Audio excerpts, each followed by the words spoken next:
Hello guys, welcome back. മുത്തശ്ശൻ പറയുന്നുണ്ട്, വസുന്ധരെ, നമുക്ക് പെട്ടെന്ന് നയനമോളെ കണ്ടിട്ട് വരാം. ഇപ്പോഴത്തെ അവസ്ഥയിൽ അവശതയിൽ കിടക്കുന്ന മോളെ കാണാൻ എനിക്ക് വലിയ പ്രയാസമുണ്ട്. എന്നാലും എനിക്കും തനിക്കും മോളെ കാണാതിരിക്കാൻ പറ്റൂ. അപ്പം മുത്തശ്ശി പറയുന്നുണ്ട്, നയനമോളെ ഒരു ദിവസം പോലും കാണാതിരിക്കാൻ എനിക്കും പറ്റില്ല. ഇപ്പൊ മോളുടെ അവസ്ഥയും കൂടി അറിഞ്ഞപ്പോ ഒന്ന് പോയി കാണണമെന്നാ എന്റെ മനസ്സും പറയുന്നത്. എന്നാ താൻ വാടോ. ഇതും പറഞ്ഞ് മുത്തശ്ശനും മുത്തശ്ശിയും താഴോട്ട് ഇറങ്ങുന്നുണ്ട്. അപ്പൊ ജലജയും ജാനകിയും ഒക്കെ അവിടെ ഇരിക്കുന്നുണ്ട് കേട്ടോ.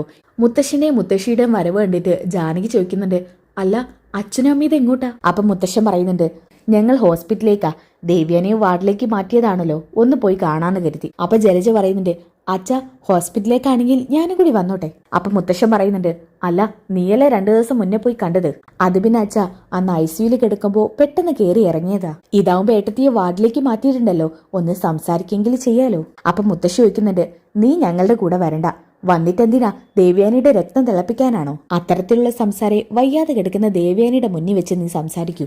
എന്തിനാ അച്ഛനും അമ്മയും ഇങ്ങനെ പറയുന്നത്? ഏട്ടത്തിക്ക് പൊട്ടും വയ്യാതിരിക്കുക, അതുകൊണ്ട് തന്നെ ഞാൻ അങ്ങനെയുള്ള സംസാരങ്ങളൊന്നും ആവർത്തിക്കില്ല. അപ്പൊ മുത്തശ്ശൻ പറയുന്നുണ്ട്, ജലജെ, ഇവിടെ ഇഷ്ടം പോലെ വണ്ടി ഇരിപ്പുണ്ടല്ലോ, അതിൽ നിനക്ക് ഏത് സമയത്ത് വേണമെങ്കിലും പോവാം. ഞങ്ങൾക്കാണെങ്കിൽ ദേവ്യാനെ കണ്ടാൽ മാത്രം പോരാ, വേറൊരാളെ കാണാനും കൂടിയുണ്ട്. അതൊക്കെ കഴിഞ്ഞിട്ടേ ഞാനും വസുന്ധരയും വരൂ. ഓ, എന്നാ പിന്നെ അങ്ങനെ പറഞ്ഞാ പോരായിരുന്നു അച്ഛാ. അതിന് പറഞ്ഞാ മനസ്സിലാവുന്നവരോട് പറഞ്ഞിട്ടല്ലേ കാര്യമുള്ളൂ. അല്ല അച്ഛനമ്മ ആ നയനെ കാണാൻ പോവുന്നല്ലോ. അപ്പൊ മുത്തശ്ശി പറയുന്നുണ്ട്, ജലജെ, നീ നിന്റെ കാര്യം നോക്കി പോവാ നോക്ക്. വസുന്ധരെ, നീ എന്തിനാ അവളോട് സംസാരിച്ച് മറുപടി കൊടുക്കാൻ നിൽക്കുന്നത്? ആ സമയം കൊണ്ട് നമുക്ക് എത്രയും പെട്ടെന്ന് പോയി എത്താം. ഇതും പറഞ്ഞ് മുത്തശ്ശനും മുത്തശ്ശിയും അനന്തപുരിയിൽ നിന്ന് ഇറങ്ങുന്നുണ്ട് കേട്ടോ. അപ്പൊ ജാനകി പറയുന്നുണ്ട്, ജലജെ, അച്ഛന്റെ അമ്മയുടെ സംസാരത്തിൽ എന്തോ ഒരു പന്തികേട് തോന്നുന്നില്ലേ? അതേ ജാനകി, അതുകൊണ്ട് തന്നെ ഞാനും കൂടെ വരട്ടെ എന്ന് ചോദിച്ചത്. ഇപ്പൊ കുറെ ആയിട്ട് അച്ഛനും അമ്മയും അധികം അങ്ങനെ പുറത്തോട്ടൊന്നും പോവാറില്ല. പ്രത്യേകിച്ച് ഹോസ്പിറ്റലിൽ. അവര് ഹോസ്പിറ്റലിലേക്ക് പോകുന്നു അധികം ഒഴിവാക്കാറാ പതിവ്. ഇത്രയും ദിവസമായിട്ടും ഏട്ടത്തിയെ കാണാൻ വേണ്ടി അച്ഛനമ്മയും പോയിട്ടില്ല. ഇപ്പൊ എന്തുകൊണ്ടാ ഏട്ടത്തിയെ കാണാൻ പോവാന്നും പറഞ്ഞ് അവരിറങ്ങുന്നത്? നീ പറഞ്ഞത് ശരിയാ ജലജെ, ആ ഒരു സംശയം തന്നെ എനിക്കും തോന്നിയത്. അപ്പൊ ജലജ പറയുന്നുണ്ട്, മിക്കവാറും ആ നയനെ കാണാനായിരിക്കും. അവളെ കാണാതെ അച്ഛനമ്മയ്ക്ക് ഉറക്കം കിട്ടുന്നുണ്ടാവില്ല. എന്ന് വെച്ചാ ഈ പാവങ്ങൾ അവളെ കുപ്പിയിലാക്കിയിരിക്കുകയാണല്ലോ, അവക്ക് ഇവരെ വന്ന് കാണണമെന്നൊന്നുമില്ല. എന്നാൽ ഇവർക്ക് അവളെ കാണാതിരിക്കാൻ പറ്റത്തുമില്ല. അപ്പൊ ജാനകി പറയുന്നുണ്ട്, അതെ ജലജെ, ആ നയനയെ മനസ്സിലാക്കാൻ ഞാൻ ഒരുപാട് വൈകിപ്പോയി. നീയും ഏട്ടത്തിയൊക്കെ അത് പലതവണ എന്നോട് പറഞ്ഞതാ. എന്നാൽ അതൊക്കെ മനസ്സിലാക്കാൻ എന്റെ മരുമകൾ വരേണ്ടി വന്നു. ഇനിയിപ്പോൾ അതേക്കുറിച്ച് പറഞ്ഞിട്ട് ഒരു കാര്യമില്ല. ജലജെ, കിച്ചണിൽ ഒരുപാട് പണിയുണ്ട്, നീ ഒന്ന് വന്ന് എന്നെ സഹായിച്ചേ. അയ്യോ ജാനകി, എനിക്കിന്ന് നല്ല നടുവേദനയുണ്ട്, എന്നെ കൊണ്ട് പണിയെടുക്കാൻ പറ്റുമെന്ന് തോന്നുന്നില്ല. എന്നാ പിന്നെ എല്ലാരും ഒന്ന് പട്ടിണി കിടക്കേണ്ടി വരും. അല്ല പിന്നെ, ഇതും പറഞ്ഞ് ജാനകി അവിടെ നിന്ന് ദേഷ്യപ്പെട്ട് പോവാട്ടോ. അതിന് പിന്നാലെ തന്നെ ജലജ ഓരോന്ന് പെറുപെറുക്കിക്കൊണ്ട് പോകുന്നുണ്ട്. പിന്നെ കാണിക്കുന്നത് കാറിലിരിക്കുന്ന മുത്തശ്ശനും മുത്തശ്ശിയാണ് കേട്ടോ. അപ്പൊ വഴി മാറിയതുപോലെ മുത്തശ്ശന് തോന്നാണ്. എന്നിട്ട് ചോദിക്കുന്നുണ്ട്, അല്ല നയനമോളുടെ വീട്ടിലേക്ക് പോകുന്ന വഴി ഇതല്ലല്ലോ? അപ്പൊ ഡ്രൈവർ പറയുന്നുണ്ട്, സർ, എനിക്ക് ആദർശ് സാറ് പറഞ്ഞു തന്ന വഴി ഇതാണ്, ഇപ്പൊ പുതിയ വീട്ടിലേക്ക് താമസം മാറിയെന്നാ പറഞ്ഞത്. അപ്പൊ മുത്തശ്ശൻ പറയുന്നുണ്ട്, വസുന്ധരെ, ഞാനത് പറയാൻ വിട്ടു. ജയൻ ഇന്നലെ അത് സൂചിപ്പിച്ചിരുന്നു, അവര് പുതിയ വീട്ടിലേക്ക് താമസം മാറ്റിയത്. ആദ്യത്തേത് പഴയ വീടല്ലേ, സൗകര്യങ്ങളും കുറവാണ്. മാത്രമല്ല ഓപ്പറേഷൻ കഴിഞ്ഞു വരുന്ന മോൾക്ക് അതിനനുസരിച്ച് സൗകര്യം ഉണ്ടാവണ്ടേ. അപ്പൊ മുത്തശ്ശി പറയുന്നുണ്ട്, അതേതായാലും നന്നായി. ഇപ്പൊ സൗകര്യങ്ങളൊക്കെ ഒരുപാടുള്ള വീടാണോ? വസുന്ധരെ, അങ്ങനെ ഒത്തിരിയൊന്നും അവരാഗ്രഹിക്കില്ലെന്നറിയാലോ. എന്നാലും അവർക്ക് ഒതുങ്ങിയൊരു വീടാണ് എടുത്തു കൊടുത്തതെന്നാ എന്നോട് ജയൻ പറഞ്ഞത്. ഇത് പറയുമ്പോ തന്നെ ആ വീട്ടിലോട്ടാണ് കേട്ടോ വണ്ടി കയറ്റുന്നത്. നോക്ക് വസുന്ധരെ, ഇതാണ് വീട്. അങ്ങനെ അവര് രണ്ടുപേരും കാറിൽ നിന്ന് ഇറങ്ങുന്നത് കേട്ടോ. എന്നിട്ട് മുത്തശ്ശിയും പറയുന്നുണ്ട്, ഇത് നല്ല വീടാണല്ലോ. ആദർശ് പറഞ്ഞതേ, നമ്മുടെ അനിമോന്റെ സെലക്ഷനാ ഇതൊക്കെ. എന്തായാലും ഒരു കാറ് വന്ന ശബ്ദം കേട്ടിട്ട് കനക പറയുന്നുണ്ട്, നയനമോളെ, ആരോ പുറത്ത് വന്നിട്ടുണ്ടെന്നാ തോന്നുന്നത്, ഞാനൊന്ന് പോയി നോക്കട്ടെ. അപ്പോഴാണ് ഗോവിന്ദൻ വാതില് തുറക്കുന്നത്. അപ്പൊ തന്നെ മുത്തശ്ശിയും കണ്ടപ്പോ ഗോവിന്ദൻ ആകെ ഒന്ന് ഞെട്ടിപ്പോകുന്നുണ്ട്. അയ്യോ, ഇത് ആദർശിന്റെ മുത്തശ്ശിയും അല്ലേ? അവർക്ക് കാര്യമൊന്നും അറിയില്ലല്ലോ. നയനമോളെ തിരക്കി എന്താ പറയാ? ഈശ്വര, എന്തെങ്കിലും ഒരു വഴി കാട്ടി തരണേ. ഇതും പറഞ്ഞ് ഗോവിന്ദൻ പുറത്തോട്ട് ഇറങ്ങുന്നുണ്ട് കേട്ടോ. ഇത് ആരൊക്കെയാ? ആദർശിന്റെ മുത്തശ്ശിയോ? അപ്പൊ മുത്തശ്ശൻ ചോദിക്കുന്നുണ്ട്, എന്താ ഗോവിന്ദ, മുഖത്തൊരു സന്തോഷമില്ലല്ലോ?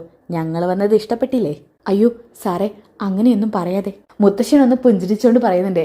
വസുന്ധരെ, ഗോവിന്ദനാകെ പേടിച്ചു പോയി. അയ്യോ, ഞാൻ പേടിച്ചൊന്നും ഇല്ല സാറേ. അപ്പൊ മുത്തശ്ശൻ പറയുന്നുണ്ട്, എന്തിനാ എപ്പോഴും ഇങ്ങനെ ഇടയ്ക്കിടയ്ക്ക് സാറേന്ന് വിളിക്കുന്നത്?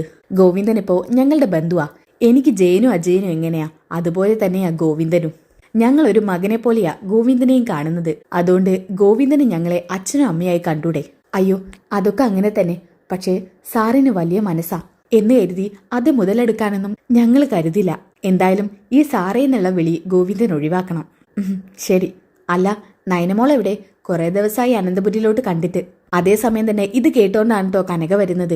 കനകയെ കണ്ടപ്പോ തന്നെ മുത്തശ്ശി എഴുന്നേറ്റിട്ട് പറയുന്നുണ്ട്, ആ കനകെ, അയ്യോ ഇതാരൊക്കെയാ? ആദർശമോന്റെ മുത്തശ്ശിയും മുത്തശ്ശനോ? അപ്പൊ മുത്തശ്ശൻ പറയുന്നുണ്ട്, രണ്ടുപേർക്കും മുഖത്തൊരു തെളിച്ചല്ലോ. ഇത് കേട്ടപ്പോ കനകയും ഗോവിന്ദനും താഴോട്ട് തന്നെ വിഷമിച്ചോണ്ട് നോക്കി നിൽക്കാട്ടോ. അപ്പൊ മുത്തശ്ശൻ പറയുന്നുണ്ട്, വിഷമിക്കേണ്ട, ഞാനും വസുന്ധരയും ഒടുവിലെല്ലാം അറിഞ്ഞിട്ട് തന്നെയാ ഇവിടെ എത്തിയിരിക്കുന്നത്. സാറേ, നയനമോൾ എവിടെ? ഞങ്ങൾക്കൊന്ന് കാണണം. നയനമോളെ കാണാൻ വേണ്ടിയിട്ടാ ഞാനും വസുന്ധരയും വന്നത്. അപ്പൊ കനക കരഞ്ഞുകൊണ്ട് പറയുന്നുണ്ട്, സാറേ മോൾ അകത്തുണ്ട്. എന്തിനാ കനക കരയുന്നത്? ശരിക്കും പറഞ്ഞ മോളൊരു പുണ്യപ്രവൃത്തിയല്ലേ ചെയ്തത്, അതിന് സന്തോഷിക്കല്ലേ വേണ്ടത്. സാറേ, സന്തോഷിക്കായിരുന്നു. നയനമോളുടെ അമ്മായിയമ്മ നയനമോളെ അംഗീകരിച്ചെങ്കിൽ. പക്ഷേ രക്തവും കരളും ഒക്കെ ദാനം ചെയ്തിട്ടും അവരത് അറിയുന്നില്ല. ICUയിൽ കിടക്കുന്ന അവര് ഇപ്പോഴും എൻ്റെ മോളെ വെറുത്തോണ്ടിരിക്കുക. കനകെ, അതൊന്നും ആലോചിച്ച് താൻ വിഷമിക്കണ്ടാടോ. എല്ലാം ശരിയാവും. ദേവേനയുടെ അസുഖമൊക്കെ ഒന്ന് ഭേദപ്പെട്ടു കഴിഞ്ഞാൽ എല്ലാം തുറന്നു പറയാം. അന്നത്തോടുകൂടി അമ്മായിയമ്മ മരുമകളെ സ്നേഹിച്ചു തുടങ്ങും. നയനമോളുടെ മനസ്സിൽ കളങ്കമില്ല. അതുകൊണ്ട് തന്നെ ഒരു പ്രയാസം ഉണ്ടാവില്ല. അല്ല, നയനമോൾ എവിടെ? ദാ ആ മുറിയിലുണ്ട്. അങ്ങനെ മുത്തശ്ശനും മുത്തശ്ശിയും മുറിയിലോട്ട് കടുക്കാണ് കേട്ടോ. നയനാണെങ്കിൽ നല്ല ഉറക്കത്തിലാണേ. അപ്പൊ കനക വിളിക്കുന്നുണ്ട്, മോളെ, നയനമോളെ, ഇതാരൊക്കെയാ വന്നിരിക്കുന്നേ നോക്കി. അപ്പൊ മുത്തശ്ശി പറയുന്നുണ്ട്, കനകെ, മോള് ഉറക്കത്തിലാണെങ്കിൽ വിളിക്കണ്ട, ഞങ്ങളൊന്ന് കാണാൻ വേണ്ടി വന്നതാ. എന്നാ മുത്തശ്ശിന്റെയും മുത്തശ്ശിയുടെയൊക്കെ ശബ്ദം കേട്ടിട്ട് ഞെട്ടിക്കൊണ്ട് നയന കണ്ണു തുറക്കുന്നുണ്ട്. അപ്പൊ ഗോവിന്ദ പറയുന്നുണ്ട്, മോളെ, നയനമോളെ, നോക്കി ഇതാരാ വന്നതെന്ന്. നയന പതുക്കെ തലപോക്കി തിരിഞ്ഞു കിടക്കാൻ നോക്കുന്നുണ്ട് കേട്ടോ. അപ്പൊ ഗോവിന്ദൻ പറയുന്നുണ്ട്, ഒരാളുടെ സഹായം ഇല്ലാതെ മോൾക്ക് തിരിഞ്ഞു കിടക്കാനൊക്കെ ഇപ്പൊ ബുദ്ധിമുട്ടാ. ഇത് കേട്ടപ്പോ മുത്തശ്ശനും മുത്തശ്ശിക്കും വല്ലാത്ത സങ്കടാവുകയാണ് കേട്ടോ. മുത്തശ്ശൻ പറയുന്നുണ്ട്, ഗോവിന്ദ, മോൾ എന്നാ റെസ്റ്റ് എടുത്തോട്ടെ. അപ്പോഴാണ് നയന പതുക്കെ വിളിക്കുന്നത്, മുത്തശ്ശ. നയനമോളെ, മുത്തശ്ശനും മുത്തശ്ശിയും എങ്ങനെ ഇങ്ങോട്ട് വന്നത്? ആരെ ഇതൊക്കെ പറഞ്ഞത്? അപ്പൊ മുത്തശ്ശൻ പറയുന്നുണ്ട്, ആര് പറഞ്ഞില്ലെങ്കിലും നമ്മുടെ നയനമോൾക്കൊരു ആപത്ത് വരുമ്പോ ഞാനും വസുന്ധരയെ അറിയാതിരിക്കൂ. അപ്പൊ മുത്തശ്ശി പറയുന്നുണ്ട്, ദേ ഇദ്ദേഹം നോക്ക്, മോൾക്ക് നല്ല ആവശ്യതയുണ്ട്. അപ്പൊ മുത്തശ്ശൻ ചോദിക്കുന്നുണ്ട്, ഗോവിന്ദ, മോൾ ഇവിടെ നിൽക്കുന്നതിൽ നിങ്ങൾക്ക് എന്തെങ്കിലും ബുദ്ധിമുട്ടുണ്ടോ? ചോദിക്കുന്നത് വേറൊന്നും കൊണ്ടല്ല. ഗോവിന്ദന്റെ മക്കൾ ഗോവിന്ദനൊരു ഭാരമില്ലെന്ന് ഞങ്ങൾക്കറിയാം. എന്നാലും നയനമോളെ ഞങ്ങൾക്ക് വലിയ കാര്യാ. മോൾക്കൊരു കുറവും വരുത്തരുതെന്ന് ഞങ്ങൾക്കുണ്ട്. സാറേ, ഇപ്പൊ ഒരു ബുദ്ധിമുട്ടുമില്ല. നയനമോളെ നോക്കാൻ നയനമോളുടെ ഭർത്താവ് ആദർശ് തന്നെ എല്ലാ കാര്യങ്ങളും ഏർപ്പാടാക്കിയിട്ടുണ്ട്. ഞങ്ങൾക്ക് മോളെ സഹായിക്കാൻ വേണ്ടി നിന്നു കൊടുത്താൽ മാത്രം മതി. അതേസമയം തന്നെ നയന പറയുന്നുണ്ട്, മുത്തശ്ശൻ സമയത്തിന് മരുന്ന് കഴിക്കുന്നില്ലേ?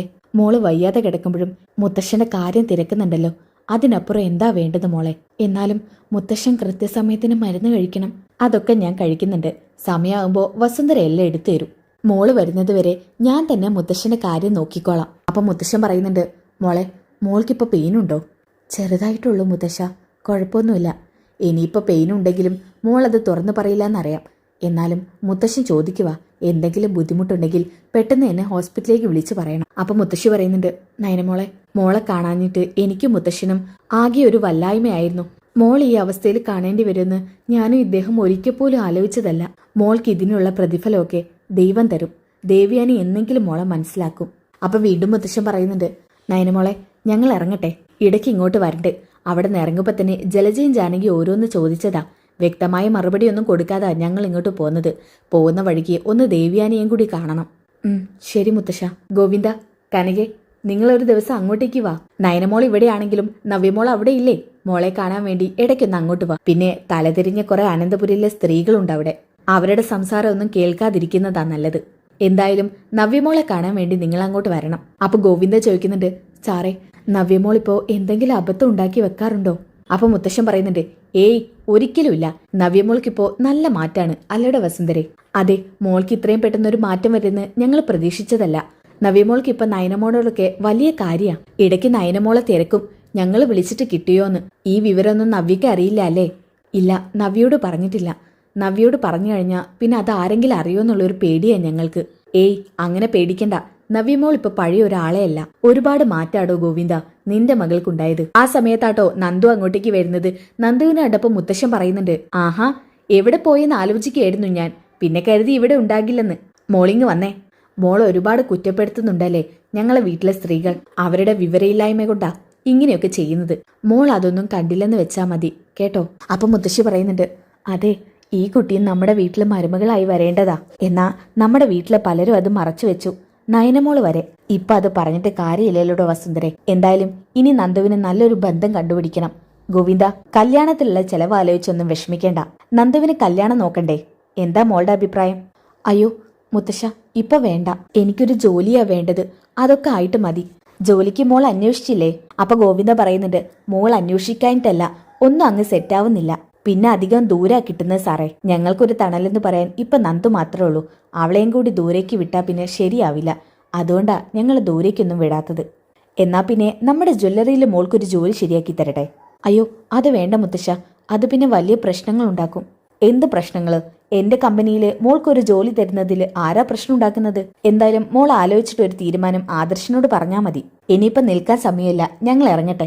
ഇതും പറഞ്ഞ് അവരോട് യാത്ര ചോദിച്ച് മുത്തശ്ശനും മുത്തശ്ശിയും അവിടെ നിന്ന് ഇറങ്ങിയിട്ട് നേരെ പോകുന്നത് ഹോസ്പിറ്റലിലേക്കാണ്.